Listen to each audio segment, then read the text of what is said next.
Hello, my name is James Rogers, and the purpose of this informative speech is to inform you about the Russian doping scandal and how the drug testing needs to be changed and monitored better. This weekend, the Olympics started in Rio and has caught the attention of the world.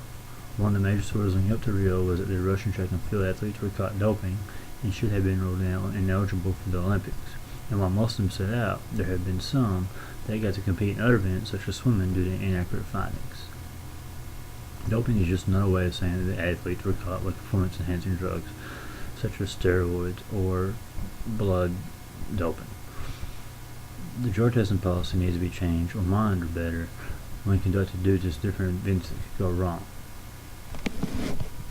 Main point 1. A report from the World Doping Agency confirmed that a former lab director accused the Russian government that they orchestrated an elaborate cheating scheme. Tamper-proof bottles of urine were broken into and swapped out with other athletes to make them look like they had passed. They would also be held responsible for inadequately monitoring regulatory facilities such as keeping the urine in a secure place where no one can get into it. USA and Canada called for all Russian athletes to be banned from the Olympic events. Main point 2. Michael Powell of the New York Times thinks it's time for the punishment to fit the crime. The evidence is out there and is basically lying in the sun. The world's best athletes are demanding investigations. American, European, and Canadian athletes have insisted that have put their voices forward and want the athletes to be banned. A bunch of the athletes were mad during the week, and you could tell because some of the swimmers took shots at the Russians. Main point 3. Craig Riedel, chief of the World Doping Agency, explained his regulatory approach as we're not going to turn people in and say these are the rules. We need to have the proper evidence to prove that the Russians were doping. We didn't have the powers under the old code to investigate the doping. Riedel said that they should have pulled the sword out and slayed the dragon, which was to ban all the athletes from Russia, or ban the athletes from the Olympics. Max Cobb, director of the U.S. Biathlon and Reforming the Arena of World Sport, says it's much harder to dope. The advantage you gain is much less than it used to be.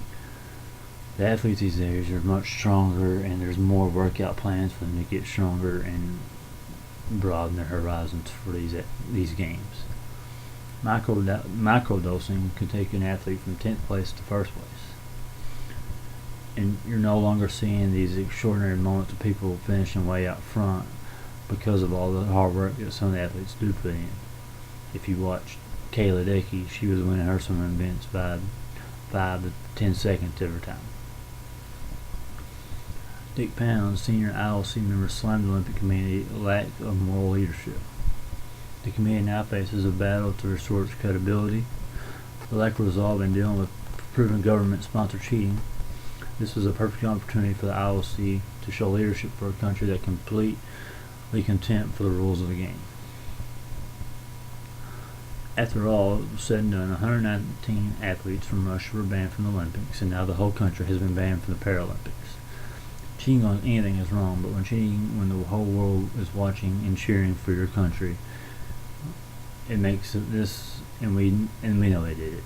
This is making the IOC look really bad, and they don't need no more negative press because the Rio press has been bad enough. Thank you.